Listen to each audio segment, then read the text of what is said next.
এই আজকের সমাজে যদি এই জিনিসটা হতো কোথাও, তাহলে কিন্তু মানে পাবলিকের কেলানি খেত এরা অবভিয়াসলি। এই যে দুর্যোধন, তুমি যেটা বলছো তুমি জানো না তুমি কি বলছো।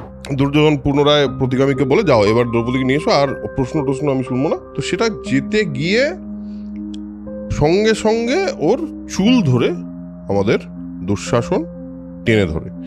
আর এই কুরুবীরদের মধ্যে, যে এত লোকের মধ্যে আমাকে টেনে আনা হলো, কেউ একটা কথা বলছে না কেন? হ্যাঁ, এদের মধ্যে আর কোনো মানে ব্যক্তিত্ব বলে কিছু আর বাকি আছে বলে আমার মনে হচ্ছে না। এটা কি প্রাণ নেই? এদের কি মারা গেছে এরা? দ্রৌপদীর অপমান দেখে, মানে এইরকম লেভেলে অপমান দেখে ভীম প্রচন্ড রেগে যায়। রেগে গিয়ে মানে যুধিষ্ঠিরকেই বলে যে, মানে যারা পাশা খেলে না তারা তাদের বেশ্যাকেও কখনো পণ রাখে না। আমি তখনও অব্দি রেগে যাইনি, কারণ আপনি আমাদের প্রভু বলে, আপনি আমাদের রাজা, আপনি আমাদের সবচেয়ে বড় ভাই। সহদেবকে বলে আগুন নিয়ে এসো, আমি যুধিষ্ঠিরের হাত জ্বালিয়ে দেবো। অর্জুন এসে তাড়াতাড়ি বলে যে, তো সুতরাং যেই পত্নীর বা যেই মহিলার 5 জন স্বামী আছে, সে কিন্তু নর্মাল স্ত্রী না, তিনি একজন পতিতা। এই তুমি একটা কাজ করো, দুঃশাসনকে বলে ওর বস্ত্র করো। অলৌকিক ভাবে না, বরং দ্রৌপদীর যে ইন্টারনাল পাওয়ার, সেই পাওয়ার থেকে সেই মুহূর্তে খুবই ইম্পর্টেন্ট এটা, এবং শত শত শুভ্র এবং শত শত বসন আবির্ভূত হতে লাগলো। সবাই বলছে যে এটা তো একটা অত্যাশ্চর্য ঘটনা, এটা তো দেখা যায় না, এবং সবাই দ্রৌপদীর প্রশংসা এবং দুঃশাসনের নিন্দা করতে থাকলো। যুধিষ্ঠির কিন্তু এই পুরোটা সময় কেমন অচেতনের মতো বসে আছে। এই বলে দুর্যোধন কর্ণের দিকে তাকিয়ে একটু হেসে ওর পায়ের উরুকে খুলে, উরু এইভাবে দেখিয়ে তাকে এইখানে বসতে আদেশ দেন। দেখতেই পাচ্ছে না কেউ। আমার মনে হচ্ছে যে সবাই অন্ধ হয়ে গেছে। ভীম হাতের মুঠি এইভাবে বললেন, বলছে শোনো, এই যে ঘটনাটা ঘটলো, এই মুহূর্তে দুঃশাসন যেটা ঘটালো, আমি যদি যুদ্ধক্ষেত্রে এই পাপী দুঃশাসনের বুক চিরে রক্তপান না করি, তাহলে আমার পিতৃপুরুষের কাছে আমার কোনো গতি থাকবে না। এটা আমার প্রতিজ্ঞা।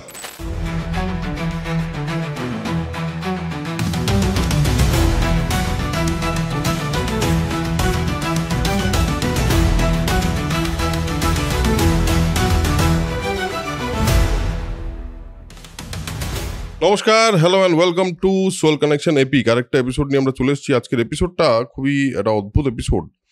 আপনারা অনেকেই জানেন যে এর আগের এপিসোড অবধি আমরা বলেছিলাম যে দুধ ক্রীড়া মোটামুটি একটা জায়গায়, পাশা খেলা একটা জায়গা অবধি গেছে, এবং ফাইনালি দ্রৌপদীকে বাজি রাখা হয়েছে, এবং দ্রৌপদীকে আনতে বলা হচ্ছে। দুর্যোধন বলেছে দ্রৌপদীকে নিয়ে এসো।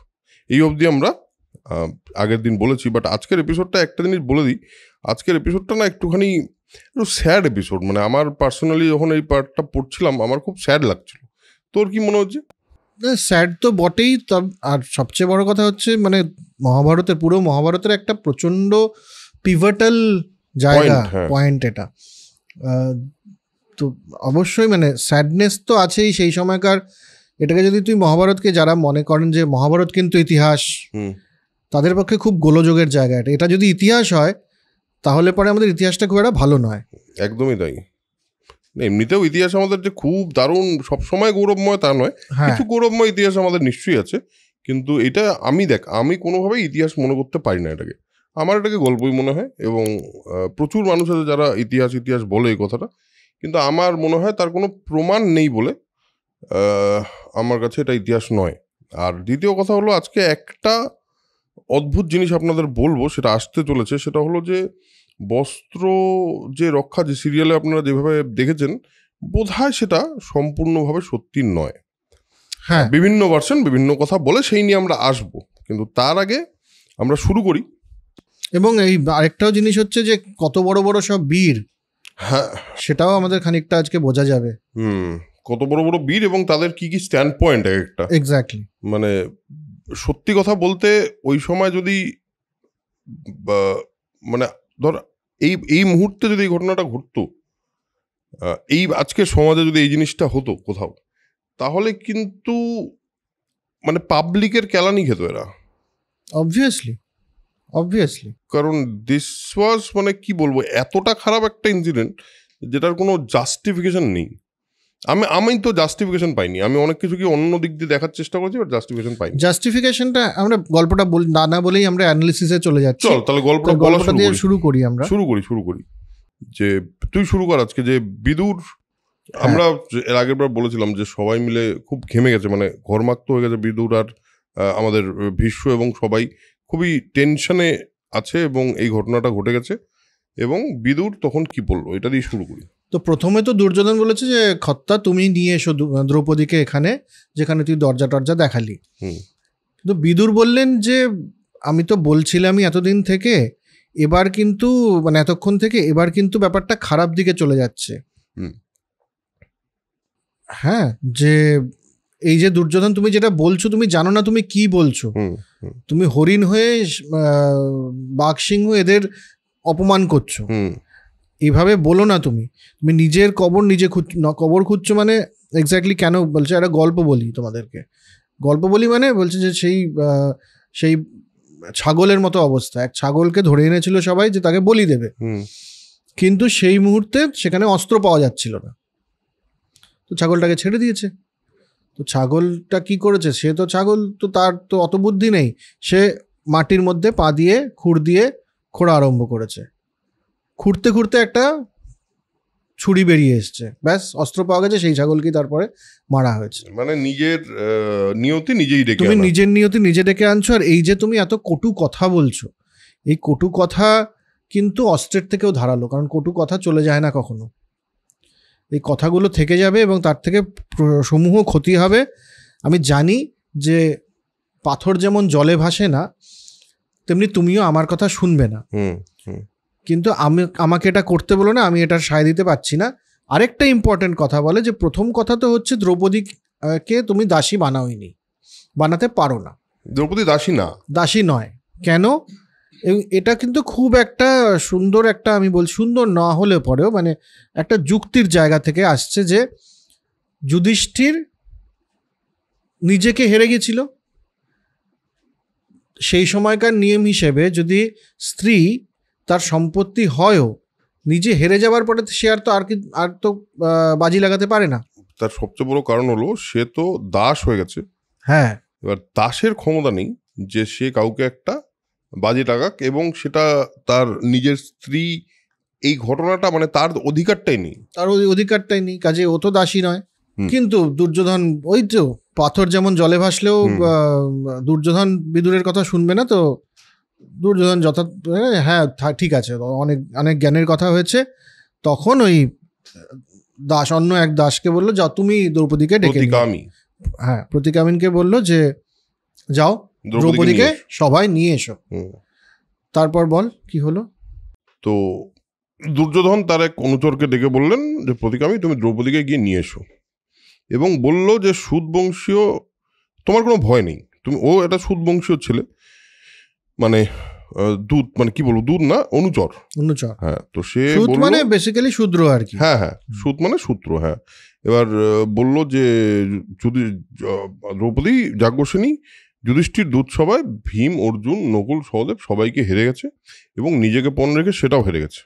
এখানে একটা আছে যে প্রথমে প্রতিকামিন গিয়ে যখন বলছে যে আপনাকে যুধিষ্ঠির পাশা খেলায় বাজি রেখে হেরে গেছেন, তা আপনাকে সভায় দুর্যোধন আমাকে পাঠিয়েছে আপনাকে নিয়ে যেতে। আমি কি করে বলবো, আমি জানি না এই কথাটা। তো প্রথমে দ্রৌপদী কিন্তু বলে এটা হতেই পারে না, উনি ধর্মরাজ এবং একজন ধর্মের পথে চলা রাজা বা রাজপুত্র, সে কি করে তার স্ত্রীকে বাজি রাখতে পারে। তার আগে তখন তার মানে আরো অনেক সম্পত্তি আছে, সেসব ছেড়ে সে আমাকে কেন বাজি রাখতে যাবে। তখন প্রতিকামিন যে মানে অনুচর, যে সে বলে যে আসলে কথাটা হচ্ছে যে উনি সবকিছুই হেরে গেছেন, ওনার সমস্ত সম্পত্তি, রাজত্ব সমস্ত, এবং এমনকি নিজেদের সমস্ত ভাই এবং নিজেকে হেরে যাওয়ার পরে শেষ বাজিটা আপনাকে লাগিয়েছেন। এবং এখানে কিন্তু দ্রৌপদী আবার ওই ব্যাপারটা ধরে ফেললো যে আচ্ছা, আমাকে কি আগে কি নিজেকে হেরে গেছে। হ্যাঁ, এটা ওকে জিজ্ঞেস করেছে, সুদপুত্র তুমি একবার ওই যে দুধ খেলার যে যুধিষ্ঠির দুধ খেলছে তাকে একবার জিজ্ঞেস করে এসো তো, আগে নিজেকে না আমাকে হেরেছিলেন। এই মানে এটা জানা দ্রৌপদীর জন্য তখন হয়, প্রতিগামী সবাই এসে দ্রৌপদীর প্রশ্নটা জানায়। সবাই আসে, এসে বলে দ্রৌপদী এরকম প্রশ্ন করেছে যে যুধিষ্ঠির আগে আমাকে হেরেছেন না নিজেকে হেরেছেন। যুধিষ্ঠির কিন্তু এই প্রশ্নের উত্তরে কিরকম একটা জড় পদার্থের মতো বসে রইলেন এবং তিনি কোনো উত্তর দিলেন না। দুর্যোধন বলল যে তুমি একটা কাজ করো, তুমি বলো পাঞ্চালী এখানে এসে নিজে প্রশ্ন করুন না, প্রশ্ন করতে হবে তো নিজে করো। এবার প্রতিগামী আবার যায়, গিয়ে বলে যে আবার যেতে হবে। তো ও বলে তুমি একটা কাজ করো, তুমি আবার সভায় যাও, সবাইকে জিজ্ঞেস করো যে ধর্মানুসারে আমার কি যাওয়া উচিত, আমার কর্তব্যটা কি বলো তুমি, আমার কি যাওয়া উচিত, আমার কি আমার ডিউটি এই মুহূর্তে কি, এবং তারা যা বলবেন আমি তাই করব। প্রতিগামী আবার ফিরে এসে বলে দ্রৌপদী, সবাই এবার সবার দিকে বলে যে দ্রৌপদী এই প্রশ্ন করেছেন। এবার সবাই নিচু মুখে মাথা নিচু করে বসে থাকে, কোনো কেউ উত্তর দেয় না।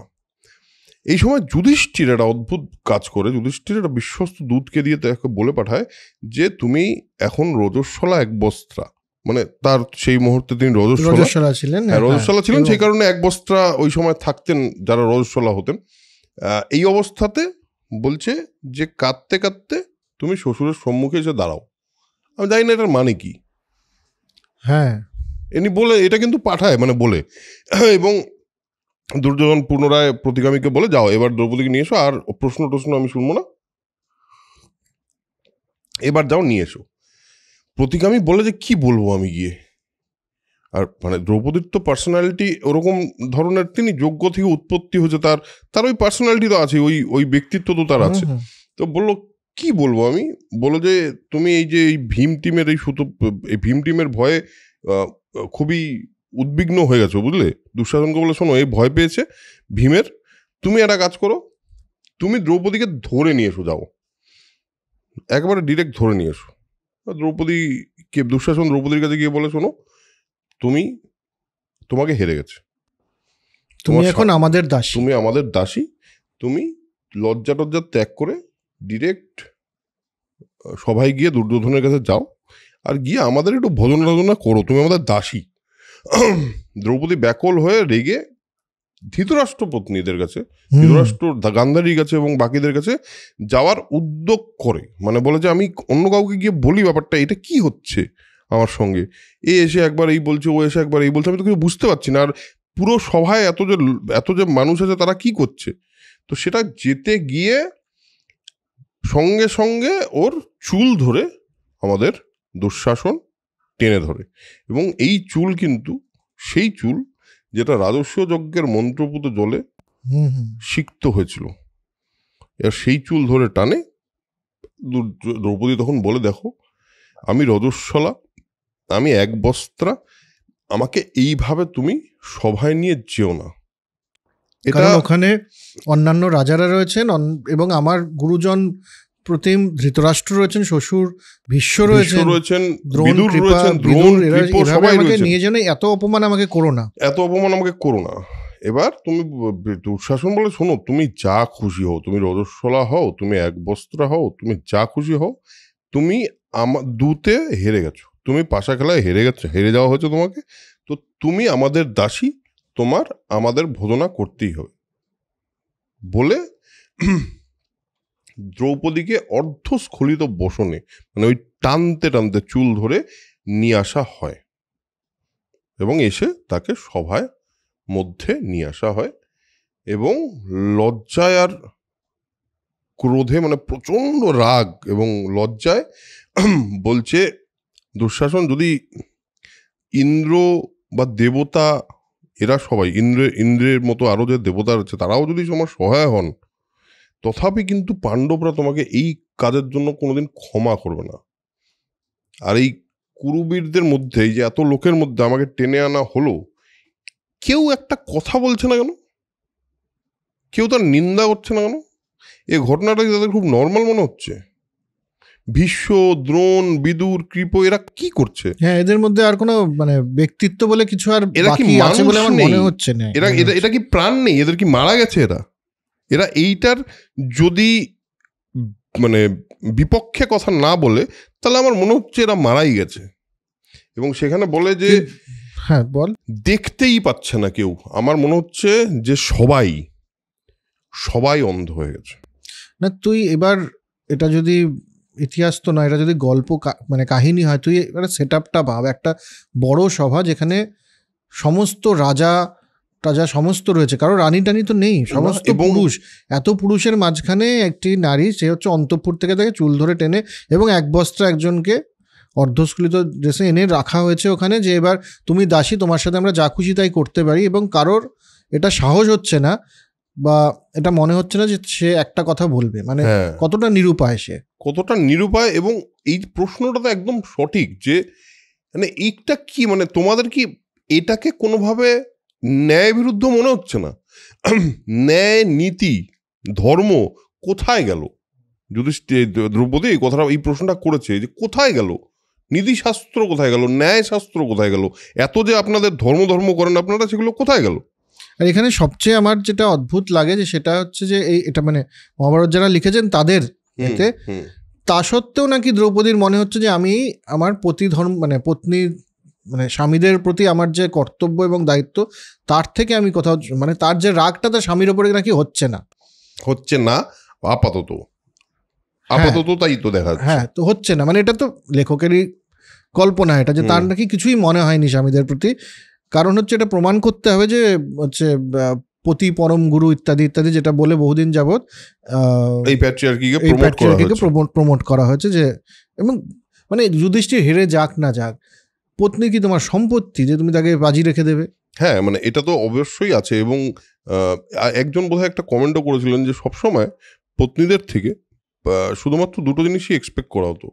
একটা হলো যে স্বামী যা বলবে সে তাই করবে, আদেশ পালন করবে এবং সন্তান জন্ম দেবে, একদম। আর এখানে কোথাও এটাও কিন্তু খুব ইম্পর্টেন্ট যে পুত্রী সন্তানের ব্যাপারে কিন্তু কোথাও কোনো বা পুত্রী একটা মেয়ে জন্ম হোক এই কথাটা কেউ চায়নি, সবাই পুত্র সন্তান উৎপাদন কিন্তু প্রোডাকশন, এই কথাটাই লেখা আছে।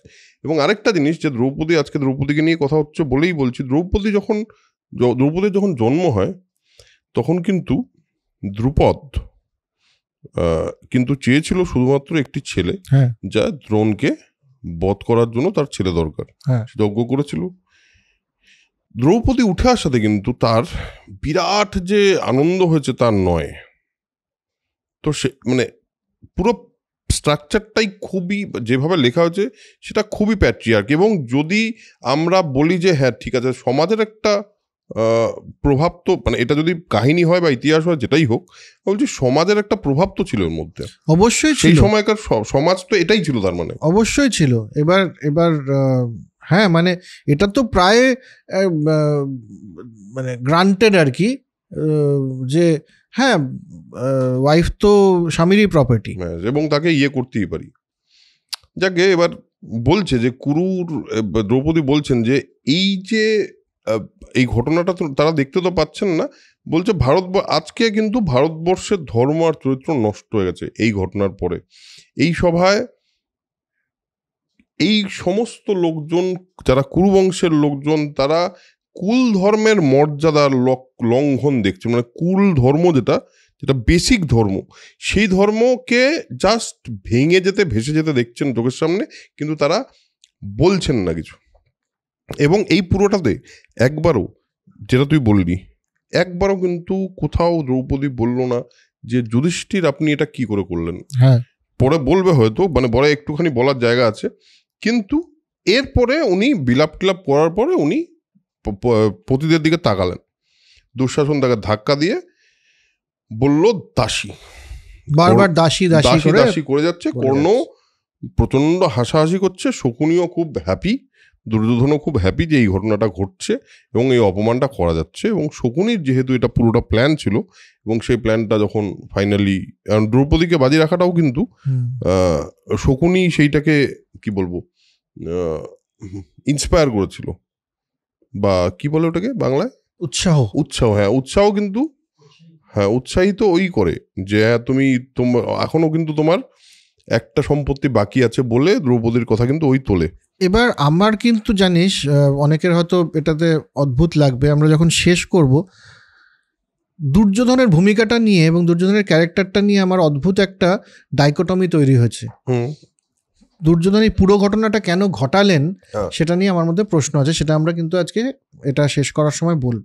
বেশ। দুর্যোধনের শুধুমাত্র অপমান করাটা বোধহয় উদ্দেশ্য ছিল না, আরেকটা বড় অন্য কোনো উদ্দেশ্য ছিল। ঠিক আছে, চলো তোমার পার্সপেক্টিভটা সেখানে শুনবো।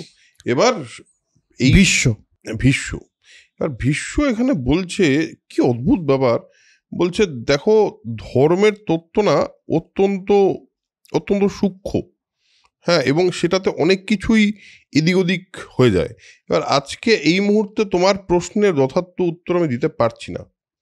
যুধিষ্ঠির সব ত্যাগ করলেও সত্য তো ছাড়ে না, আর সেখানে তিনি বলেছেন আমি বিজিত হয়েছি, তার মানে আমি হেরে গেছি, তার মানে কিন্তু এটা সত্যি, যেহেতু যুধিষ্ঠির বলেছে। আর দুধ ক্রীড়ায় শকুনি অদ্বিতীয়, মানে এটা নিয়ে কোনো সন্দেহ নেই। এবং যুধিষ্ঠির খেলবার ইচ্ছা প্রকাশ করেছিল, ভলান্টারিলি নিজের ইচ্ছাতে খেলেছে, কেউ তাকে জোর করেনি, নিজের ইচ্ছাতেই খেলেছিল, তাকে কেউ জোর করেনি। এবং যখন সে খেলেছে তখন প্রথমেও বুঝতে পারেনি যে, বা প্রথমে এটা ভাবেনি, বা প্রথমে এটা কখনোই বলেনি যে শকুনি এটা কোনো রকম চিটিং করে বা সঠতা করে এটা কিছু একটা করছে। কিন্তু পরে একটা পয়েন্টে পরে মনে হয়েছে যে মানে যুধিষ্ঠিরের, কিন্তু তখন কিছু করার ছিল না। দ্রৌপদী বলে যুধিষ্ঠিরের অনিচ্ছা সত্ত্বেও এই ঘটনাটা ঘটেছে। তার খেলতে ইচ্ছে হচ্ছিল, কেন বলছেন আপনি? কোথায় বলেছিল তার খেলতে ইচ্ছে হচ্ছে? তিনি প্রথমে বুঝতে পারেননি যে লোকটা সঠতা করবে, পরে বুঝতে পেরেছেন উনি, এটা তো বোঝা যাচ্ছে। এই যে আপনারা সবাই আছেন, আমাকে জয় করা হয়েছে কিনা, আমাকে জেতা হয়েছে কিনা, এই প্রশ্নটার উত্তর আমাকে আগে দিন, যে বাকি সমস্ত কথা পরে হবে। দ্রৌপদীর অপমান দেখে মানে এইরকম লেভেলে অপমান দেখে ভীম প্রচণ্ড রেগে যায়। রেগে গিয়ে যুধিষ্ঠিরকেই বলে যে মানে যারা পাশা খেলে না, তারা তাদের বেশ্যাকেও কখনো পণ রাখে না, তার প্রতি তাদের এটা পরিষ্কার এভাবেই লেখা যে তার যে কেপ্ট বা তার যে রক্ষিতা তাকেও কোনোদিন পণ রাখে না। আর আপনি তাদেরও সেই দয়াটাও তারা করে থাকে। আর এরা এই শকুনি এবং এই পুরো টিম মিলে, হ্যাঁ, সঠতার দ্বারা আমাদের তো সবকিছু জয় করেছে।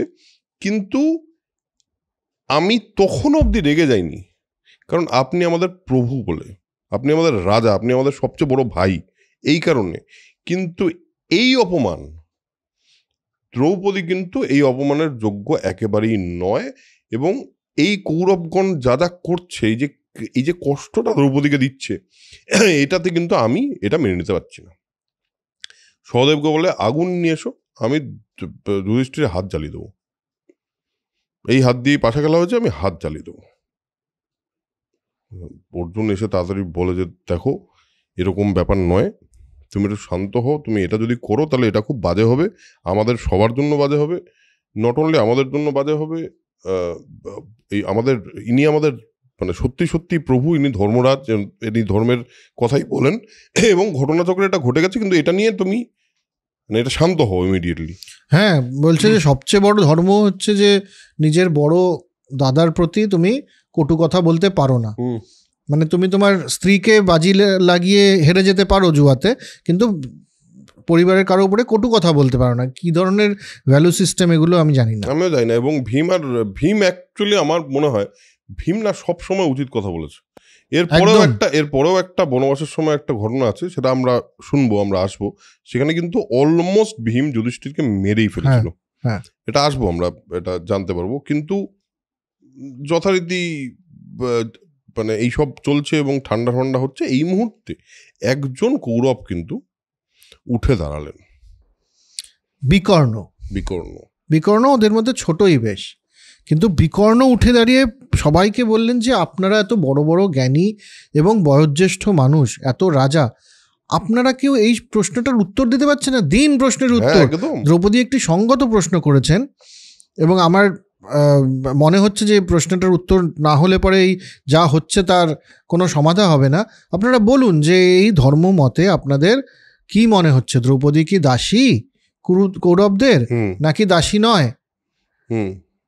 তো আবার সবাই চুপ।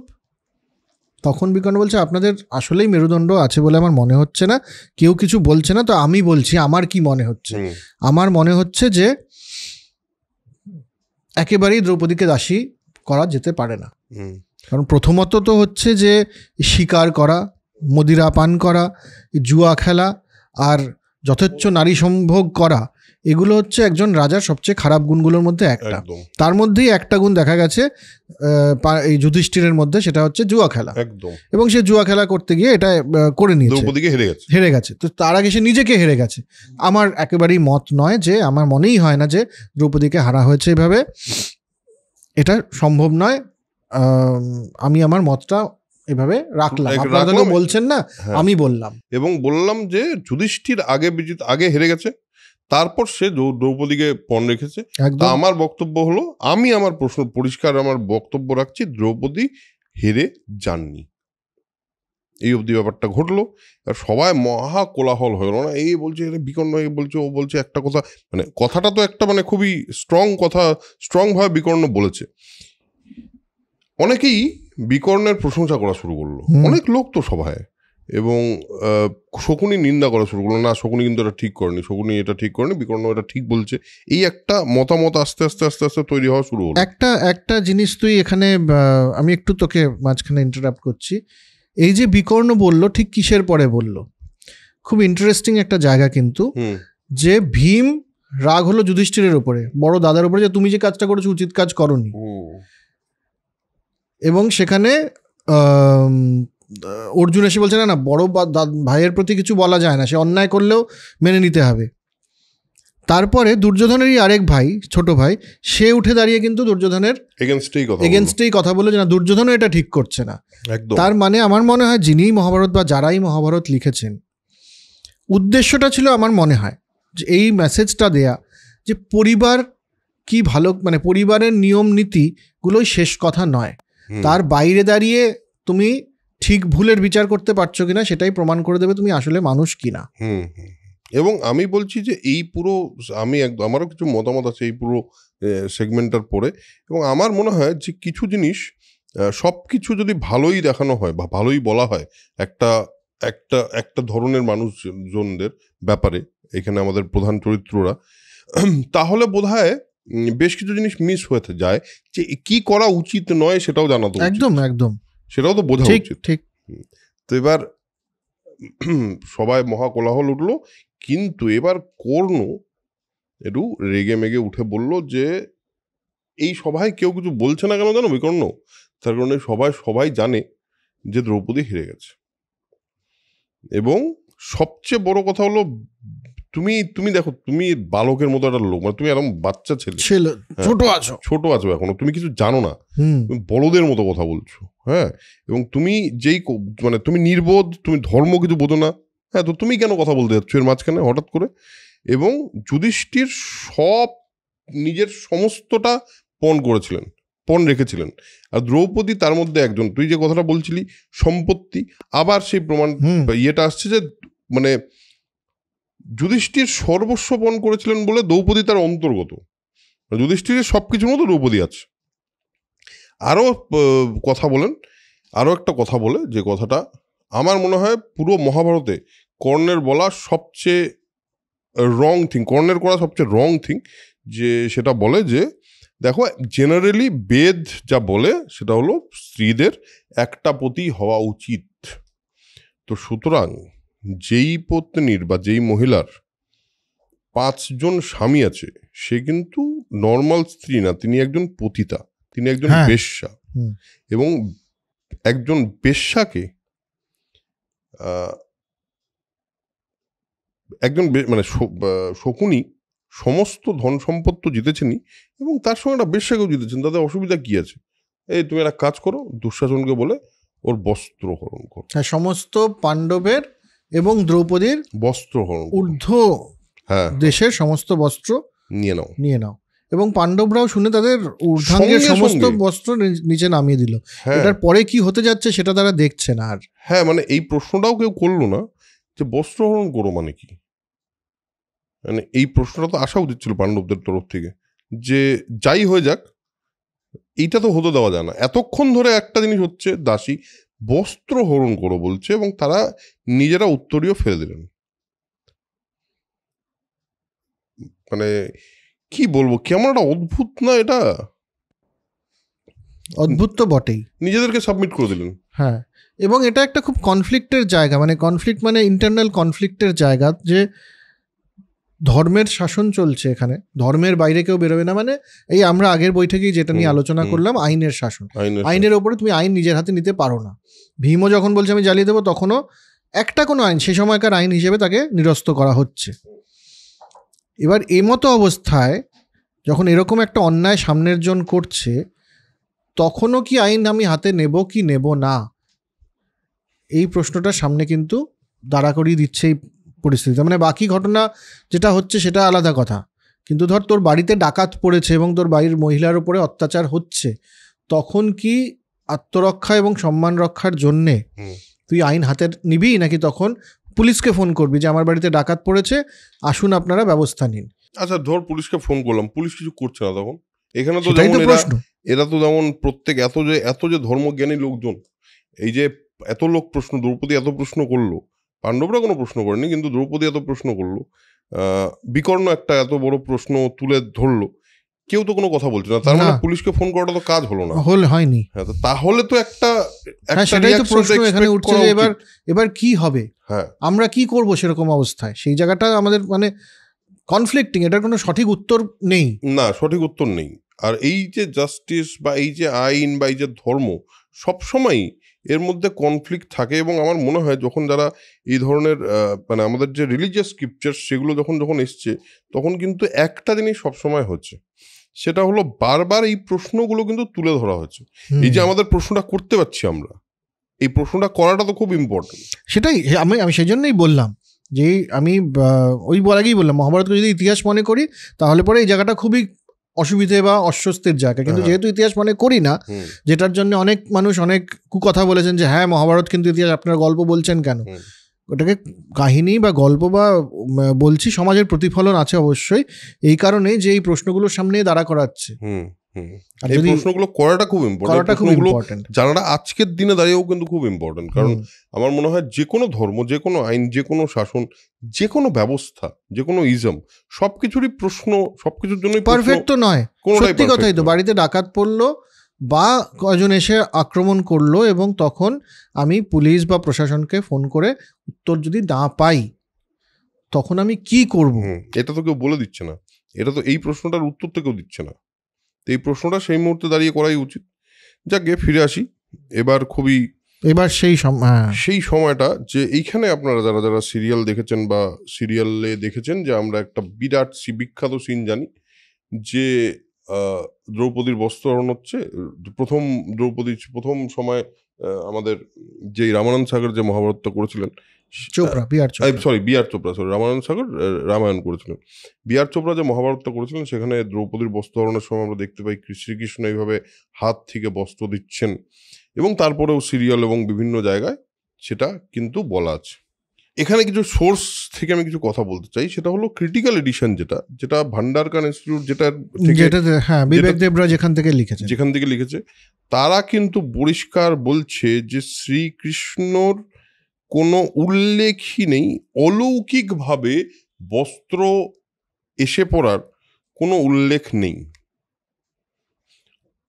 এদিকে মানে এখানে ওদের ইয়েতে আছে হলো অলৌকিকভাবে না, ওদের ভান্ডারকার ইনস্টিটিউটের বা ক্রিটিক্যাল এডিশন যেটা বলছে সেটা হলো অলৌকিকভাবে না, বরং দ্রৌপদীর যে ইন্টারনাল পাওয়ার, সেই পাওয়ার থেকে সেই মুহূর্তে খুবই ইম্পর্ট্যান্ট, এটা ধর্ম বস্ত্র হয়ে দ্রৌপদীর গায়ে জড়িয়ে গেছেন, তাকে নির্বস্ত্র হতে দেননি। এটা খুব ইম্পর্ট্যান্ট। কেন ধর্মর এটা করা?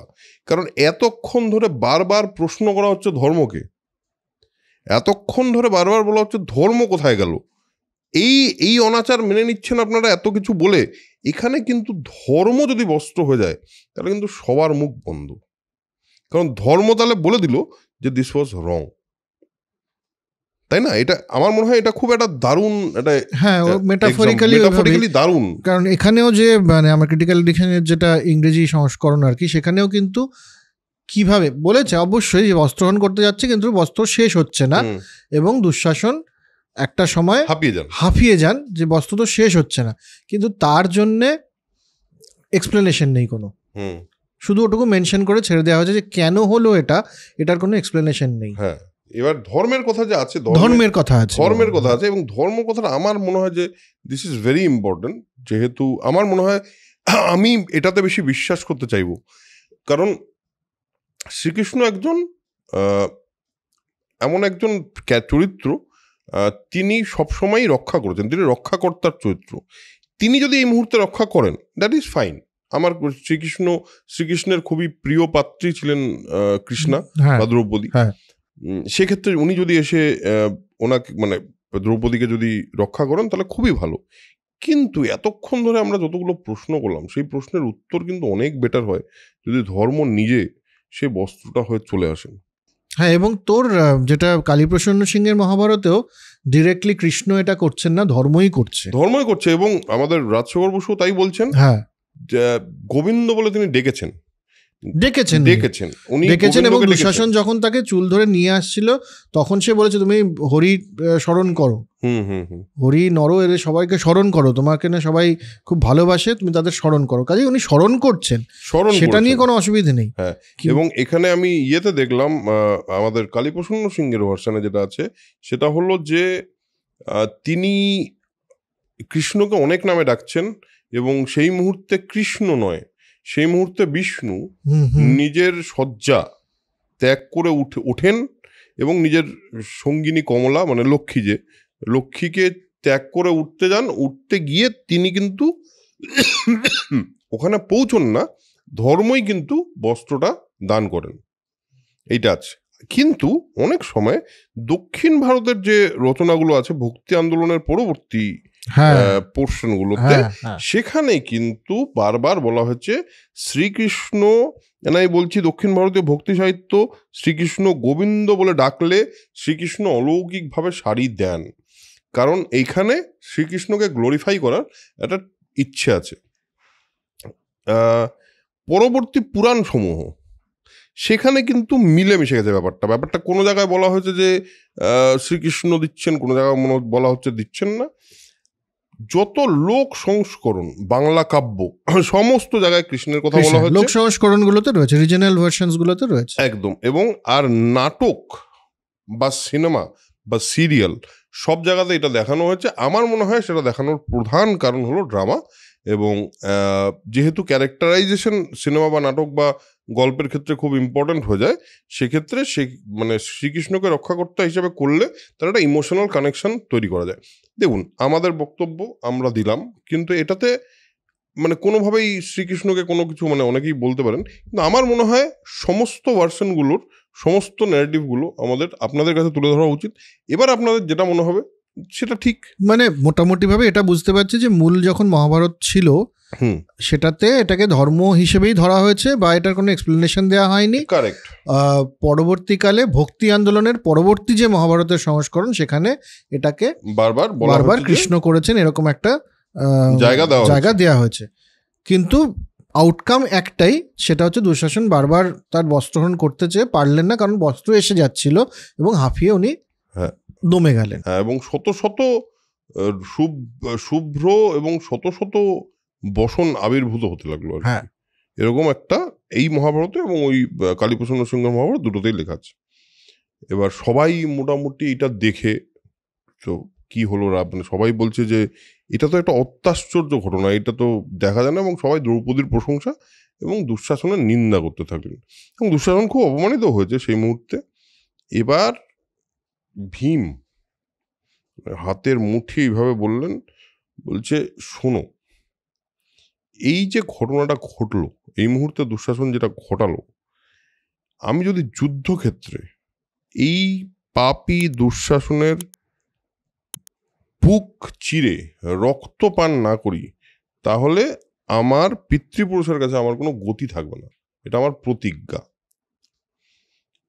একটা জিনিস এখানেও আছে, সেটা হলো ভীম কিন্তু ততক্ষণে এই ডিসিশনটা নিয়ে নিচ্ছে যে আমাদের যুদ্ধ হবে অবশ্যই, কারণ যুদ্ধক্ষেত্রে না হলে বলছে কি করে। তার মানে ততক্ষণের মধ্যে আর কেউ কিন্তু এটা বলেনি যে যুদ্ধের সময় কি হবে। ভীমই দুবার বলেছে এবং আমি বলছি তো ভীম ক্যারেক্টারটাকে আমার যত আমি দেখছি তত আমার ভালো লাগছে, কারণ অনেকেই যেভাবে সিরিয়ালে বা সিনেমায় ভীমকে রিপ্রেজেন্ট করা হয় সেখানে একটুখানি মন্দবুদ্ধি, একটুখানি কম বুদ্ধি, একটু কমিক হিসেবে প্রেজেন্ট করা হয় ভীমকে, অর্জুনকে তুলে ধরার জন্য। কিন্তু আমার মনে হয় ভীম কিন্তু একজন অত্যন্ত ঠিক মানুষ ছিলেন। মানে তার শাস্ত্রজ্ঞান বা ধর্মজ্ঞানের কথা বাদ দিলাম, কিন্তু জেনারেল টাইমে যখন ভীম উঠে দাঁড়িয়েছেন, কিছু বলেছেন, সেটা কিন্তু একদম ঠিক কথা বলেছেন। এবং সমাজের বিভিন্ন শ্রেণীর সাথে ভীমের মেলামেশাটারও বহু উদাহরণ আছে, যেখানে আমরা দেখছি বহু জায়গায় অর্জুন কিন্তু সোজাসুজিভাবে এই তুমি শূদ্রের ছেলে, তোমার সাথে আমি তীরন্দাজি করব না, বা দ্রোণকে গিয়ে বলছেন এই একলব্য কেন শিখে ফেললো আমার মতন বিদ্যা, আপনি কিছু করে দিন, বা এরকম অনেক জায়গায় ওর উগ্রমতির আমরা মানে উদাহরণ কিন্তু পেয়েছি। ভীমের ক্ষেত্রে কিন্তু তা নয়, ভীম কিন্তু হিড়িম্বার সাথেও বিবাহ করতে একবারের জন্য ভাবেননি, বরং প্রেম হয়ে গেছে। একদম। তো কাজেই ভীম ঠিকঠাক লোক ছিলেন। ভীম ঠিকঠাক ছিল। বলো তারপর কি হলো বলো। তারপর তো এই একটা সভার মধ্যে কৌতূহল, এবং রাজাদের মধ্যেও যারা অন্যান্য সভাসদ আর কি, রাজা যারা এসেছিলেন তাদের মধ্যেও একটা বললো যে এই কুরুবংশের ধ্বংস আসন্ন, ধৃতরাষ্ট্র কিছু বলছেন না, এই অতি লজ্জার বিষয় ইত্যাদি করে একটা কলরবের মতন সৃষ্টি। তখন বিদুর উঠে দাঁড়ালেন। বিদুর উঠে দাঁড়িয়ে বললেন যে সত্যি তো, আপনারা শান্ত হন, কিন্তু সত্যি তো যে একজন নারী তিনি প্রচণ্ড বিপদের মধ্যে রয়েছেন এবং একটি প্রশ্ন করছেন, আমরা আবার ওখানেই আছি, প্রশ্ন করছেন যে এইভাবে কি তাকে দাসী বানানো সম্ভব? আপনারা কেউ কোনো উত্তর দিচ্ছেন না, আপনারা সবাই ধর্ম জানেন, আপনারা সবাই জ্ঞানী, আপনারা উত্তর দিন। কারণ যে সত্যটা জেনেও সেটা না বলে না উচিত জায়গায়, তার পাপ মিথ্যাচারের মতো। একেবারেই তাই। এবং সেখানে তিনি একটি কাহিনীর অবতারণা করেন যে প্রহ্লাদ, অসুরদের দৈত্যদের রাজা প্রহ্লাদ এবং তার ছেলে বিরোচন, এই বিরোচনের সাথে ঝামেলা লেগেছে সুধন্য বলে আরেকজনের। সুধন্য হচ্ছে অঙ্গিরস যে রয়েছে, অঙ্গিরসের পুত্র। ঝামেলা লেগেছে কোনো একটি নারীকে নিয়েই। এবার দুজনের মধ্যে লড়াই হবে এরকম একটা অবস্থায় সুধন্য প্রহ্লাদকে বলেন যে আচ্ছা আপনি বলুন আমাদের মধ্যে শ্রেষ্ঠকে, আপনার পুত্র বিরোচন শ্রেষ্ঠ, মানে দুজনের মধ্যে কম্পারেটিভলি, নাকি আমি বড়? এই প্রহ্লাদ পড়েছেন ফাঁপড়ে। প্রহ্লাদ বুঝতে পারছিলেন এবং তখন বলেছেন যে আপনি যদি সত্যি না বলেন, এই যা জানেন আপনি সেই সত্যিটা যদি না বলেন, আপনার মাথা কিন্তু শতছিন্ন হয়ে যাবে। মানে মিথ্যা বলার যে একটা প্রচণ্ড মেন্টাল স্ট্রেস, সেটাই আইডেন্টিফাই করছে। প্রহ্লাদ পড়েছেন মহাবিপদে। প্রহ্লাদ গেলেন কাশ্যপের কাছে গিয়ে বললেন যে আপনি তো সমস্তটা জানেন ধর্মের ব্যাপারে, আমি পড়েছি এরকম একটা সমস্যায়, এবার আমি কি করব? আমি কি সত্যি বলবো নাকি আমার ছেলের জন্য কিছু বলবো? মহাভারত কবে লেখা হয়েছে আমরা জানি না। এই ঘটনাটা কিন্তু ডিরেক্টলি একেবারে ইমানুয়েল কান্টের ফিলোসফি। সত্যি বলবো নাকি যেটা উচিত, মানে নাকি আমার পরিবারের জন্য কিছু। একদমই তাই, ক্যাটেগরিক্যাল ইম্পারেটিভের কথা হচ্ছে। একদম। কাশ্যপ বলেন যে না, যা নিন্দনীয় তাকে তোমাকে নিন্দা করতেই হবে, যা সত্য তাকে তোমাকে সত্য বলতেই হবে।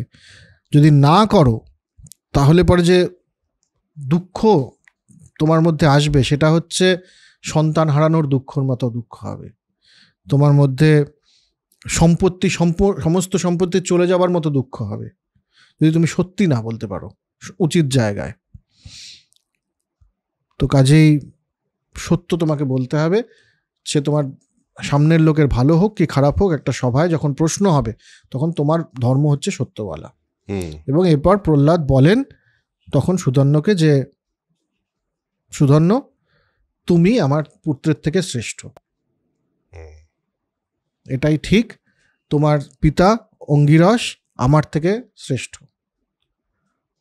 তোমার মাতা আমার পত্নীর থেকে শ্রেষ্ঠ, এটাই সত্যি। এবং সেই সত্যিটা তিনি বলেন, কারণ এই সত্যি বলতে অনেক সাহস এবং দরকার, যে নিজের থেকে শ্রেষ্ঠ কাউকে মেনে নেওয়া রাজা হয়ে, তার মধ্যে প্রহ্লাদের মতো রাজা যে নাকি তার মানে তিনি একজন অবতার, হ্যাঁ, মানে তিনি একজন মানে অবতার হবে না, অবতার মানে ভক্ত, একদম ঠিক। মানে প্রহ্লাদ একজন ভক্ত, এবং তার বাবার সঙ্গে যে ঘটনাটা তিনি ঘটিয়েছেন সেটা খুব ন্যায়সঙ্গত ঘটনা। তার মানে এই মানে এই রাজার মধ্যে, প্রহ্লাদের মধ্যে অলরেডি একটা ন্যায়ের তো জায়গা আছে। যাক, তো বিদুর সেটা মনে করিয়ে দেন সবাইকে যে আপনারা বলুন যে সত্যিটা কি, আপনারা সবাই তো মনে মনে জানেন সত্যি কি, বলুন সেটা কি। এই দ্রৌপদীর যেটা প্রশ্ন করছে সেটার উত্তর দিন। সভা আবার নিশ্চুপ। বলছে বিকর্ণ কিন্তু নিজের বুদ্ধি অনুসারে বলেছে কথাটা, এটা কিন্তু আপনাদের মনে করে দিতে চাই। আবার বিকর্ণ বলেছে, এবার আপনারা বলুন, কারণ বিকর্ণ কিন্তু খুবই সঠিক কথা তখনও বলেছিল। একদমই আপনারা বলুন। ঠিক। কর্ণ তখন বলে যে কৃষ্ণা দাসীকে ঘরে নিয়ে যাও। কিন্তু কৃষ্ণা দ্রৌপদীর এক মহীয়সী নারী, সে তখন বলে নিয়ে যাচ্ছে তাকে, তখন বলে আমার একটা কাজ বাকি থেকে গেছে, আমাকে তো এভাবে নিয়ে আসা হলো যেমন তেমন করে, কিন্তু এখানে তো আমার সমস্ত গুরুজন তুল্য এবং গুরুতুল্য মানুষরা রয়েছেন, তাদেরকে প্রণাম করা আমার হয়নি, তাদেরকে আমাকে প্রণাম করতে দিন। দুঃশাসনও ছেড়ে দিল। এইবার দ্রৌপদী বলছেন আপনারা কেউ বোধহয় আমাকে দেখেননি, কারণ আমি তো অন্তঃপুরের, আমাকে দেখেননি, আমি এই প্রথম এলাম সভায়, তো আপনাদের সবাইকে প্রণাম, আপনারা গুরুতুল্য। আমি এটুকু তো বুঝতে পারছি যে কৌরবদের মধ্যে ধর্ম বলে আর কিছু নেই। আবার আমি প্রশ্ন করছি আপনাদের কাছে, আমি কি দাসী নাকি আমি দাসী নই? আমাকে কি জেতা সম্ভব, আমাকে কি জেতা হয়েছিল নাকি ওরকম জেতা যায় না? এ ভীষ্ম আবার তখন একই প্রসঙ্গ, একই কথা বলছে, একই কথা। ধর্মের খুব সূক্ষ্ম বিষয় এটা, তুমি প্রশ্ন করছো, এটার কোনো উত্তর আমি দিতে পারবো না। কিন্তু এরা খুবই লোভ পরায়ণ হয়ে গেছে, এদের বিনাশ নিশ্চিত। আরে বিনাশ নিশ্চিত তোর কি, তুই কথা বলছিস না কেন? মানে ভীষ্মকে তুই বলার জন্য সরি, কিন্তু আপনি কথা বলছেন না কেন? না না, তুই বলার জন্য সরি বলতে আমি মানে হ্যাঁ, মানে ভীষ্ম আরেকটা ইন্টারেস্টিং কথা বলেছেন যে দেখো আরেকটা জিনিস বলি, যে শক্তিমান সে যখন একটা কথা বলে বল দিয়ে, নিজের বল প্রয়োগ করে, সেটাকে মানুষ ধর্ম বলে মেনে নেয়। আর যে দুর্বল সে যদি ন্যায়সঙ্গত কথাও বলে, সেটাকে কিন্তু কেউ সেই মুহূর্তে ধর্ম বলে মেনে নেয় না। এটাও সত্যি। তখন ভীষ্মই বলছেন যে আমার তবে মনে হয় কি, যে আমরা চিরকালই মেনে এসেছি যে যুধিষ্ঠির হচ্ছে সবচেয়ে বড় ধর্মজ্ঞ ধর্মরাজ, তো এই সিদ্ধান্তটা যুধিষ্ঠিরের কাছেই ছেড়ে দেওয়া হোক, যে সে কি ধর্ম মানে অনুযায়ী কাজ করেছে এবং সে কি তোমাকে বাজি রাখতে পারতো, মানে একদম রাইফেলটা তার কাঁধে রেখে আমাদের আর কোনো দায়িত্ব নেই। অদ্ভুত।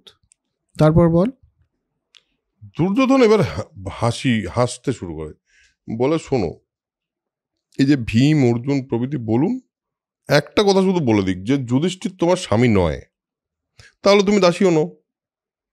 এই কথাটা বলে দিতে পারবে তোমাদের ভীম। এবং তারপরে বলে যে অথবা ধর্মপুত্র স্বয়ং বলুক যে তিনি কি তোমার স্বামী নাকি অস্বামী, তিনি কি স্বামী নন। আর ভীম তার মানে ইয়ে করে হাত ফাত তুলে মুষ্টিবদ্ধ করে বলে, যদি ধর্মরাজ যুধিষ্ঠির আমার গুরু না হতেন, আমার বড় ভাই না হতেন, আমি কখনো তাকে ক্ষমাই করতাম না। আর উনি আমাকে যদি নিষ্কৃতি দেন, তবে শুধু চপে টাকাতে, মানে চর মেরে এই পাপী ধৃতরাষ্ট্রপুত্রকে আমি মানে শেষ করে দিতে পারি। যুধিষ্ঠির কিন্তু এই পুরোটা সময় কেমন অচেতনের মতো বসে আছে। এবং সেই সময় ভীম বলে যে যুধিষ্ঠির দুর্যোধনকে বলে, শুনুন, সবাই তো আপনারই অধীনে, ভীম অর্জুন নকুল সহদেব, আপনি দ্রৌপদীর প্রশ্নের উত্তর দিন। কি অদ্ভুত, কি রং।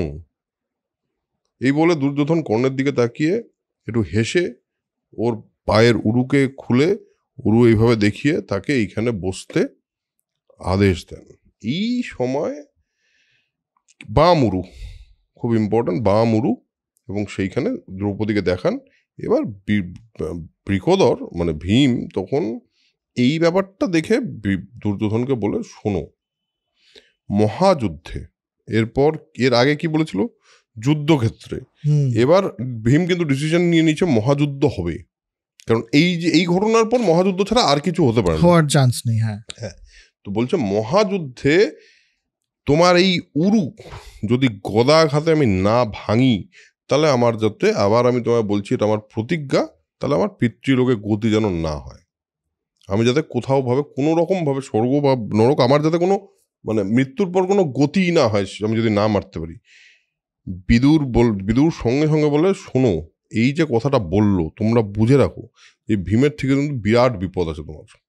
তারপর ভীম যা করে আমরা অনেকেই জানি, ভীম যা করে এই মানে কৌরবদের নিয়ে মানে ছেলে খেলা করে একটা পয়েন্টে গিয়ে, এবং পুরোটা এই পয়েন্টেই হয়, এবং বলে যে তোমাদের মহাবিপদ হবে, বিদুর বলে তোমাদের মহাবিপদ হবে ভীম থেকে, এটা জেনে রাখো। আর সভায় একজন স্ত্রীলোককে এনে বিবাদ করছো, ধর্ম নষ্ট হলে সভা দূষিত হয়, মানে এই সভাটা দূষিত হয়ে গেছে। যুধিষ্ঠির আবার এই প্রশ্ন আছে, যুধিষ্ঠির হেরে যাওয়ার আগে দ্রৌপদীকে পণ রাখতে পারতেন, কিন্তু প্রভুত্ব হারানোর পর তিনি নিজে প্রভু আর নেই, তিনি দাস হয়ে গেছেন, তা তিনি পারেন না। এবার ধৃতরাষ্ট্রের যে ভেতরের যে অন্তঃপুর আর কি, সেখান থেকে হঠাৎ শেয়াল চিৎকার করে উঠলো, গর্ধব ডেকে উঠলো, মানে যেগুলো কুলক্ষণের ডাক, সেগুলো মানে অশুভ শব্দ আর কি, সেই সব শব্দ শুনে কিন্তু সবাই স্বস্তি স্বস্তি বলে ধৃতরাষ্ট্রকে বলছে, ধৃতরাষ্ট্র দেখো, এইটা কিন্তু এইরকম অমঙ্গলের আওয়াজ যদি হয়, তাহলে কিন্তু সেটা কিন্তু শেষের একটা ইঙ্গিত। তো ধৃতরাষ্ট্র তখন একটুখানি নড়ে চড়ে বসে, এবং গান্ধারী আসেন, এবং গান্ধারী এসে ভীষ্ম, দ্রোণ, কৃপ সবাই স্বস্তি করতে থাকেন এই পুরোটাতে, শান্ত হোক। গান্ধারী কিন্তু ধৃতরাষ্ট্রকে বলেন, এটা জানি না ওখানে কি আছে, এখানে গান্ধারীর বক্তব্যটা নেই, এখানেও নেই, কিন্তু আমার মানে গান্ধারী যখন এসছেন তারপরেই কিন্তু ধৃতরাষ্ট্র চেঞ্জ দেখা যায়। এবং এইটা কিন্তু এখানে লেখা নেই, আমার মনে হয় অন্য কোনো ভার্সনে, হয়তো আমি ওই ভার্সনেও পেলাম না, অন্য কোনো ভার্সনে হয়তো থাকবে। গান্ধারী আসার পর ধৃতরাষ্ট্রের একটা চেঞ্জ হয়, এবং ধৃতরাষ্ট্র কিন্তু দুর্যোধনকে ডেকে বলেন যে, মূর্খ দুর্যোধন, এই যে তুমি যেটা করছো, পাণ্ডবদের ধর্মপত্নীদের সঙ্গে এইভাবে কথা বলছো, তুমি না মরেছো, তুমি শেষ। আর তারপর দ্রৌপদীকে সান্ত্বনা দিয়ে বলে, পাঞ্চালী, তোমার মানে আমার বধূদের মধ্যে তুমি শ্রেষ্ঠা, এবং তোমার মতো ধর্মশীলা সতী আর কেউ নেই। এই প্রথম আমরা ধৃতরাষ্ট্রকে দেখলাম কিন্তু একদম স্ট্রংলি দ্রৌপদীর সাইড নিয়ে নিল, এবং বলল যে তুমি খুবই খুবই ধর্মশীলা, তুমি খুব দারুণ একজন মানে নারী, তুমি একজন মহীয়সী নারী, তুমি আমার কাছে অভীষ্ট বর চাও, আমি তোমাকে সেই বর দেব। তো দ্রৌপদীর সঙ্গে সঙ্গে বললেন যে, ভরতোৎসব মানে ভারতের এই সভার যে সবচেয়ে বড় মানুষ, যে রাজা, একটা জিনিস আপনি বর দিন, এই যুধিষ্ঠির যাতে এই দাসত্ব থেকে মুক্ত হন, এবং আমার যে ছেলে প্রতিবিন্দুকে যাতে কেউ দাসপুত্র বলে না ডাকতে পারে। ধৃতরাষ্ট্র বললেন, যা বললে তাই হবে, তথাস্তু। দ্বিতীয় বর চাও। আমাদের দ্রৌপদী বললেন, দ্বিতীয় বর অবশ্যই আমার বাকি পতিদের, ভীম, অর্জুন, নকুল, সহদেবকে আপনি দাসত্ব থেকে মুক্তি দিন এবং স্বাধীন করুন। ধৃতরাষ্ট্র বলল, খুবই ভালো কথা, আমি তোমাকে এটাও মঞ্জুর করলাম, এই বরও তোমার, তথাস্তু, এই বরটাও তোমার আমি দিলাম। এরপর বলে ধৃতরাষ্ট্র, তাই হবে, কিন্তু দুটো বর আমার মনে হচ্ছে তোমার পক্ষে যথেষ্ট নয়, তুমি আরেকটা বর চাও। এইখানে কি অদ্ভুত কথা, দ্রৌপদী বললেন যে, মহারাজ, আমার মনে হয় লোভে ধর্মনাশ হয়, আমি যদি এই তৃতীয় নম্বর বরটা চাই, তাহলে আমি আমার নিজেকে লোভী প্রমাণ করব। কি অদ্ভুত নারী, এরকম একটা সিচুয়েশনে এত অপমানের পর তৃতীয় নম্বর বরটা চাইলো না কেন? এবং সেটা খুব ইন্টারেস্টিং, বলছে আমার মনে হয় যে এই বিধান আছে, বলছে ও কিন্তু ধর্মের কথা বলছে, যে বৈশ্যরা 1 বর, ক্ষত্রিয়রা 2 বর, রাজা 3 বর এবং ব্রাহ্মণ 100 বর নিতে পারেন। আমার স্বামীরা দাসত্ব থেকে মুক্তি হয় না, বাকিটা করে নেবে, আমার আর বর চাই না। মানে ব্রিলিয়ান্ট কিন্তু, এবং এই ব্রিলিয়ান্সটা কে অ্যাকনলেজ করলো? সঙ্গে সঙ্গে কর্ণ। এটা অদ্ভুত যে ঠিক তার পরেই কর্ণ, যাকে এতক্ষণ যাবৎ এত বড় ভিলেন মনে হচ্ছিল, সে বলল, এবং এই জন্য আমি বলছি যে দুর্যোধন এবং কর্ণের যে পুরো কাজকর্ম, তার পেছনে অন্য কোনো উদ্দেশ্য ছিল কিনা সেটা একটু ভাবার দরকার আছে, সেটা নিয়ে আলোচনায় আসবো। কিন্তু তার আগে কর্ণ বললেন যে সারা বিশ্বে যত মহীয়সী নারী আছে বা যাদের কথা আমরা শুনেছি, তার মধ্যে এরকম মহীয়সী আমরা কোথাও দেখিনি। সত্যি। আর এই যে কাজ তিনি করলেন, এই কাজ সারা পৃথিবীতে কোনো নারী আজ অবধি করেননি। কারণ তার পতিদেরকে এবং রাজাদেরকে তিনি বাঁচালেন। হ্যাঁ, এবং মানে কি বলবো, একদম ডুবে যাওয়া অবস্থা থেকে তিনি তুলে আনলেন। এটা দারুণ ব্যাপার, কিন্তু হেভি লেগেছে আমার এই জায়গাটা। আমার পার্সোনালি কর্ণকে দেখ, সবাই আমার মনে হয় কর্ণ একজন চর্চিত চরিত্র। কর্ণর এই সবচেয়ে বড় ভুল হলো এর আগের ঘটনাটা। কর্ণর পুরো মহাভারতের মধ্যে আমার মনে হয় সবচেয়ে বড় খারাপ জিনিস হলো ও যেটা দ্রৌপদীকে যেভাবে বলে, কিন্তু তারপরেই কিন্তু একটা রিডেমশন কর্ণ এখানে নিজের জন্য ক্রিয়েট করে। কিন্তু এটাতে ভীমের বিরাট ইগোতে হার্ট হয় এই কথাটা শুনে, যে আচ্ছা দ্রৌপদী আমাদেরকে বাঁচিয়ে দিলে, এটা তো আমি মেনে নিতে পারছি না, এইভাবে আমি তো কিভাবে বাঁচবো আর, মানে হ্যাঁ, নারীর জন্য আমার জীবন, মানে বুঝতেই পারছিস, ওই ইগো তো যায় না, যে আমার বউ আমাকে বাঁচিয়ে দিয়েছে, এই লজ্জা নিয়ে আমি কি করে থাকবো, আমি বরং সবাইকে মেরেই ফেলি, এরকম একটা পজিশনে এসছে। তো তাকে তারপরে সবাই মিলে শান্ত করে। তিনি বলেন, ওই মহর্ষি দেবলের কথা বলেন, মহর্ষি দেবলের কথায় 3টি তেজ আছে পুরুষের। মহর্ষি দেবল তাই বলেছেন, একটা হলো অপত্য, একটা হলো কর্ম, একটা হলো বিদ্যা। তো বললো কিন্তু পত্নীর অপমানে আজকে আমাদের সন্তানরা কিন্তু দূষিত হলো। এটা আমি জানি না কেন বলেছে, সন্তানের এখানে কোথায়, কেন, তার কি ভূমিকা, কারণ এখানে কোথাও সন্তানরা নেই, কিন্তু তিনি বলছেন পত্নীর অপমানে আমার সন্তানরা দূষিত হলো। আর অর্জুন বলল, হীন লোকে কি বলে, মানে এই যে ছোটখাটো লোকে কি বলে, তাতে বড় বিদ্বানদের কিছু যায় আসে না। ভীম যুধিষ্ঠিরকে বললো আর বিতর্কের প্রয়োজন নেই। হ্যাঁ, আর যুধিষ্ঠির বললো আর বিতর্কের প্রয়োজন নেই, বললো আমি আজকেই সবাইকে মেরে ফেলবো, এক্ষুনি মেরে ফেলবো, এইটাতে পৌঁছে গেল। তারপরে যুধিষ্ঠির তো যথারীতি ওকে বসিয়ে দিল। চলো তারপরের পার্টটা। তারপরে আর কিছু নেই, তারপরে ধৃতরাষ্ট্র বললেন যে, এবার যুধিষ্ঠির বললেন যে আচ্ছা আমরা তো আর দাস নেই, এবার মহারাজ আপনি বলুন আমাদের কি কর্তব্য, আর কি চান আমাদের থেকে এখন। ধৃতরাষ্ট্র বললেন যে কিছুই না, যা হলো সেটা তো ভালো হলো না, এবার নিজের ভাইদের নিয়ে এবং স্ত্রীদের নিয়ে তুমি চলে যাও তোমার রাজত্বে, এবং যেভাবে রাজত্ব করছিলে সেভাবে শান্তিতে ধন সম্পত্তি যা যা যেটা হচ্ছে সেগুলো কিন্তু কোনো কিছুই আমরা মানছি না, নাল অ্যান্ড ভয়েড করে দিলাম পুরো জিনিসটাকে। আর যে যাই বলুক, আমি এবং গান্ধারী আমরা দুজন পিতা এবং মাতার মতো তোমাদের উপরে আছি, একদম, এটা তোমরা ভুলে যেও না। তো এই অবস্থায় ব্যাপারটা শেষ হলো, যে ওরা সবাই মিলে আবার রথে করে ইন্দ্রপ্রস্থে চলে গেলেন। এইখানে আমাদের এই পর্বটা শেষ। হ্যাঁ, দূত পর্ব এখানে আমাদের শেষ হচ্ছে। এরপর একটা অনুদ্যুত পর্ব আছে, আরেকটা ক্রীড়া আছে। হ্যাঁ, কিন্তু আচ্ছা, আমি যেটা বলছিলাম বারবার বলতে গিয়ে আটকে যাচ্ছিলাম, যে কর্ণ এবং দুর্যোধন, হ্যাঁ এই ব্যাপারটা বলতো একটু। আমার একটা যেটা মনে হয়েছে যে দুর্যোধন, দেখ, কারণ এটা মনে হলো যে দুর্যোধন যখন দ্রৌপদী, মানে সবাই বলছেন যে যুধিষ্ঠিরকে জিজ্ঞেস করো, এবং তখন দুর্যোধন বলছেন হ্যাঁ যুধিষ্ঠিরকে জিজ্ঞেস করো, সে যদি, এবং অন্যান্য ভাইদের জিজ্ঞেস করো যে যুধিষ্ঠির কি ভুল করেছেন, যুধিষ্ঠিরকে যেতেননি, এভাবে কি বাজি রাখা যেত না, যুধিষ্ঠিরকে বলুক না যুধিষ্ঠির মিথ্যেবাদী।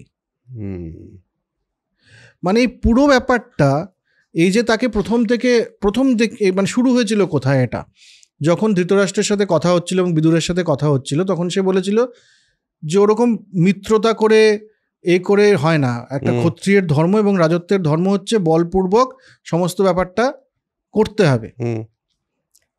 আর এরা বলছিল না না অমনি না, একটা ধর্মের মাধ্যমে কনস্টিটিউশনালি জিনিসটাকে সলভ করো। দুর্যোধন সম্ভবত এই যে প্রিটেন্সটা এটা ভাঙারই চেষ্টা করছিলেন আমার মনে হয়, বা লেখক হয়তো সেভাবে দেখাতে চেয়েছেন যে এই যে সভায় এতজন রয়েছে, দুর্যোধন বলে এই যে সভায় এতজন রয়েছে এরা সবাই ধর্মজ্ঞ, কিন্তু জাস্ট আমরা বেশি শক্তিশালী বলে এরা কেউ মুখ খুলছে না, খুলবে না, এটাই মানুষের ধর্ম। এই যুধিষ্ঠিরকে এত উঁচুতে রাখা হচ্ছে যে সে ধর্মজ্ঞ, সে অমুক তমুক, পুরো ব্যাপারটাই ভাওতা দুর্যোধনের মতে। এ নিজের পত্নীকে বাজি রাখতে দ্বিধাবোধ করেনি। আর এ যদি ভুল করে থাকে তাহলে বলো না যে ভুল করেছে, তাহলে তো প্রমাণ হয় যে মিথ্যেবাদী।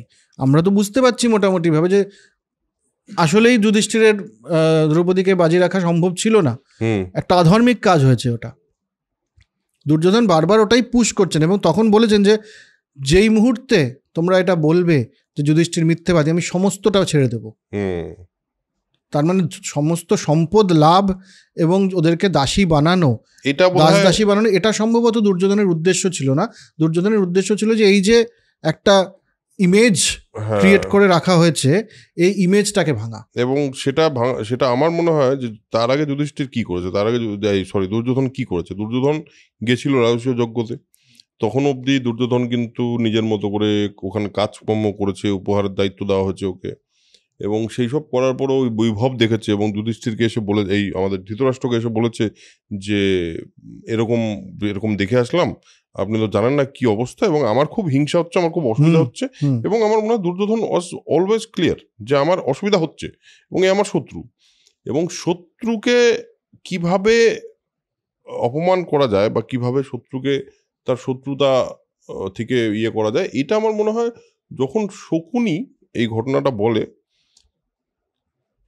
তখন আমার ধারণা দুর্যোধনের এই কথাটা মাথায় আসে যে আমার মনে হয় যদি আমি এই প্রমাণটা করে দিতে পারি এই সভায়, তাহলে যুধিষ্ঠিরের যে সেই যে একটা ইমেজ, যেটাকে ভেঙে যাবে, এবং সেই ইমেজটা আলটিমেটলি ইমেজটা কিন্তু অবশ্যই ভেঙেছে এবং সেটা যদি উদ্দেশ্য হয়ে থাকে তাহলে সেই উদ্দেশ্যে কিন্তু দুর্যোধন সফল, এবং সেটা শকুনির মন্ত্রণাতেই হোক, সবার নীরবতাতেই হোক, দুর্যোধনের যে কুপ্রবৃত্তি সেই থেকেই হোক, কিন্তু যেটাই হয়ে থাক তিনি সফল কিন্তু হয়েছেন। তো আজকের এপিসোড এই অবধি। আমার মনে হয় 2-3টে আউটপুট এখান থেকে নেওয়া যায়। সেটা হলো, একটা হলো যে আসক্তি, একদম, এবং যে আসক্তি, জুয়ার আসক্তি, যেটা বিকর্ণ বলেন যে একটা রাজার কিন্তু এই 3-4টে জিনিস থাকলে, এই 3-4টে দোষ থাকলে, 3টে দোষের কথা বলেছেন, মদ্যপান, জুয়া আসক্তি এবং নারী আসক্তি, অত্যধিক নারী সংসর্গ, এই ব্যাপারটা 4টে থাকলে, এটা শুধু রাজার জন্য না, আমার মনে হয় এটা সমস্ত ক্ষেত্রেই এটা একটা রুলের মতো যে এই জিনিসটা থাকলে তোমার মধ্যে কোনো একটা আসক্তি যদি থাকে তাহলে এই অবস্থায় তুমি পৌঁছতে পারো। দ্বিতীয় হলো নিজের দুর্বলতা, যে আমি তো সব ঠিক, কিন্তু আমি মানুষ হিসেবে কিন্তু আমার একটা দুর্বলতা আছে। এটা যুধিষ্ঠির যদি বুঝতো, রাজ চক্রবর্তী হয়ে যাওয়ার পর আমার মনে হয় যুধিষ্ঠিরের মধ্যে ওই ইন্ট্রোস্পেকশনটা ছিল না যে আচ্ছা দুধক্রীড়া ডেকেছে গিয়ে যাই না, করি না, এই যে না করেই দিতে পারত। যুধিষ্ঠিরের কি দরকার ছিল যে ওই দুধক্রীড়া যেতেই হবে? ধৃতরাষ্ট্র ডেকেছেন বলে যাচ্ছেন, ঠিক আছে, গেল সম্মানার্থে, গিয়ে বলল শুনুন না সব ঠিক আছে, আমি না দুধ খেলবো না। এই কথাটা প্রথম থেকে সবাই জানে এটা একটা খুব ধার্মিক কাজ নয়, একদম। ওর সেটাই বলে দিতে পারতো যে না এটা ধর্মে দুধ ক্রীড়া খুব ভালো জিনিস নয়, আমি এই জন্য খেলবো না বলে দিতে পারতো, কিন্তু তোমার আসক্তি আছে। হ্যাঁ, তার মানে ওই প্রলোভন যে হ্যাঁ আমি দুধ ক্রীড়া করলে বোধহয় কিছু জিতে যেতে পারবো, এই যে একটা আসক্তি জুয়ার প্রতি, তো এটাই আসক্তি মেইনলি, মেজরলি তো তাই। হ্যাঁ, ক্রিকেট খেলা তো নয় যে বা খেলতে দারুণ লাগছে, না, একদমই নয়, এটা পুরোপুরি জুয়ার আসক্তিতেই হচ্ছে। থার্ড হলো যে গুরুজনদের বা সঠিক মানুষদের উপদেশ শোনা, এটা খুব ইম্পর্টেন্ট। কারণ বিদুর একজন অত্যন্ত প্রাজ্ঞ মানুষ, কিন্তু পুরো মহাভারত জুড়ে বিদুর কিন্তু প্রথমেই যুধিষ্ঠিরকে বলেছিল যে তুমি কিন্তু এটা করো না। আমি তোকে এখানে একটুখানি কন্ট্রাডিক্ট করছি, প্রাজ্ঞেরটা শোনা, এবং বিদুর যেখানে আগে থেকেই বলেছে যে হ্যাঁ তোমার আশেপাশে লোকজন থাকবে যারা হ্যাঁ হ্যাঁ করবে, তোমাকে সবসময় বলবে, কিন্তু ভুল বলার এবং তোমাকে সমালোচনা করার লোক সবসময় কম, তাদেরকে কাছে রাখতে শুরু করো। সেই জায়গা থেকে বলছি প্রাজ্ঞের সমালোচনা এবং তাদের শ্রদ্ধা যেমন প্রয়োজন, কিন্তু বয়োজ্যেষ্ঠ হলেই তাকে যে মানতে হবে না, একেবারেই নয়। আমি সেটা একদমই ঠিক, সেটাও বলে দিয়েছে। আমি মানে আরেকটা অ্যাড করছি যে বয়োজ্যেষ্ঠ হলেই যে তার সম্মান এবং সে সবকিছু ঠিক করছে, একদমই নয়, তা নয়, একদমই নয়। বিকর্ণ উঠে দাঁড়িয়ে বলতে পেরেছিল। হ্যাঁ হ্যাঁ হ্যাঁ, একদম তাই। এবং আজকে ভীম যখন বলেছে নিজে দাদাকে, হ্যাঁ সেটা ন্যায্য কথা বলেছে। থার্ড আরেকটা খুব ইম্পর্টেন্ট জিনিস আমার মনে হচ্ছে, সেটা হলো দিস ইজ কাইন্ড অফ দ্রৌপদীকে ইউজ করা হয়েছে ফর পলিটিক্স। মানে দুর্যোধনের জায়গা থেকে কর্ণই এই বুদ্ধিটা দেয়, এবং দ্রৌপদীর বস্ত্রহরণ করতে কিন্তু কর্ণ বলে। একদম। তো তার মানে কিন্তু দিস ইজ নারী শরীরকে ব্যবহার করে একটা পলিটিক্যাল স্ট্যান্ড, যে আমরা একদিক তোমাদেরকে অপমান করব, অপমান না, তোমাদেরকে মেরুদণ্ড ভেঙে দিতে পারি আমি, তোমার যে সম্মানের জায়গা, তোমার স্ত্রী, অ্যাকচুয়ালি তোমার স্ত্রীকে রক্ষা করা তোমার দায়িত্ব, সে দায়িত্ব থেকে তোমাকে আমি বঞ্চিত করে দিতে পারছি। এই মুহূর্তে আমি সবার সামনে অপমান করে তোমাকে প্রমাণ করে দিতে পারছি তোমার এই ক্ষমতা নেই। তো this is also a politics, এবং আজকের দিনে দাঁড়িয়েও এই পলিটিক্সটা বারবার আমাদের দেশে হয়। এবং এই পলিটিক্সটা যখন হয়, তখন যদি আমরা খুব নীরব দর্শকের মতো দাঁড়িয়ে থাকি, তাহলে কিন্তু সেটা ঠিক নয়। এবং আমার ধারণা আজকের দিনে দাঁড়িয়ে, আজকের সমাজে দাঁড়িয়ে যেই নারী লাঞ্ছনার কথা আমরা শুনতে পাই, বা খুব রিসেন্টলি বেশ কিছু ঘটনা আমাদের নাড়িয়ে দিয়েছে, এবং সেখানে কিন্তু থ্যাংক গড বেশ কিছু মানুষ চুপ করে থাকেননি। অ্যান্ড আই হোপ যে এরকম ভরা সভায়, মানে আমাদের যদি পৃথিবীটাকে ভরা সভা বলি, তাহলে সেখানে যখন নারী লাঞ্ছনা ঘটবে, সেই সময় যাতে এই ভীষ্ম, কৃপ বা দ্রোণের মতো চুপ করে না থেকে বিকর্ণের মতো কিংবা বিদুরের মতো আমরা সবাই মিলে একটু কথা বলি, এবং সবাই মিলে বলি যে দিস ইজ নট রাইট। একদম ঠিক বলেছিস, কারণ যা ঠিক সেটার জন্য দাঁড়াতেই হবে, যা সত্যি সেটা বলতেই হবে। আমার পরিবার, আমার সম্প্রদায়, আমার দল, আমার রাজনীতি সব কিছুর ঊর্ধ্বে উঠে যদি বলতে না পারি, তাহলে মাথাটা শতছিন্ন হয়ে যাবে। কারণ ওই অপরাধবোধটা বায়োলজিক্যালি আমার মাথা বুঝবে। ঠিক। সো আজকের এপিসোড এখানেই শেষ করছি, দেখা হবে পরের এপিসোডে। আজকের এপিসোডটা খুব খুব ভারী একটা এপিসোড। আজকের এপিসোডটা খুব একটা স্যাড এপিসোড। আমরা এটাকে যেভাবে আমরা একটু মজা করে করি, সেভাবে আমরা করতে চাইনি এবং করতে পারার কথাও না। This is very sad. আমার মনে হয় মহাভারতের পুরো এপিসোডটা, পুরো ঘটনাটার মধ্যে অনেক স্যাড পার্ট আছে। তার মধ্যে দিস ইজ আমার মনে হয় সবচেয়ে দুঃখজনক এবং সবচেয়ে বাজে একটা জায়গা, যে জায়গাটা নিয়ে আমার মনে হয় খুবই, মানে কোনোভাবেই মজার দিকে নিয়ে যাওয়া যায় না এটাকে। তো আজকের এপিসোডটা অবশ্যই খুবই সিরিয়াস নোটে আলোচনা করলাম আমরা, বাট এরপরেও কিছু মজার ঘটনা আসে মহাভারত মজার। এইখান থেকে অবশ্য পুরো ব্যাপারটা একটুখানি ডিপ্রেসিং হয়ে যায়, পুরো ব্যাপারটাই একটুখানি খুবই চাপের হয়ে যায়। বাট স্টিল আমরা আমাদের গল্প বলার যতটুকু ক্ষমতা, যতটুকু ইচ্ছে, সেই ইচ্ছে দিয়ে আপনাদের গল্পটা কন্টিনিউ বলেই যাব যতদূর পারি। ইচ্ছে তো আছে পুরোটা শেষ করার, দেখা যাক। সো আজকের এপিসোড এখানেই শেষ করছি। কেমন লাগলো কমেন্টে অবশ্যই জানাবেন, আর যদি সাবস্ক্রাইব না করে থাকেন সাবস্ক্রাইব অবশ্যই করবেন, আর নেক্সট এপিসোডের জন্য ওয়েট করুন। আর ততক্ষণের জন্য যেটা বারবার বলি, সেটা আরেকবার বলি, সেটা হলো spread knowledge, spread positivity, because knowledge is power and positivity is everything. Tata, দেখা হচ্ছে পরের এপিসোডে।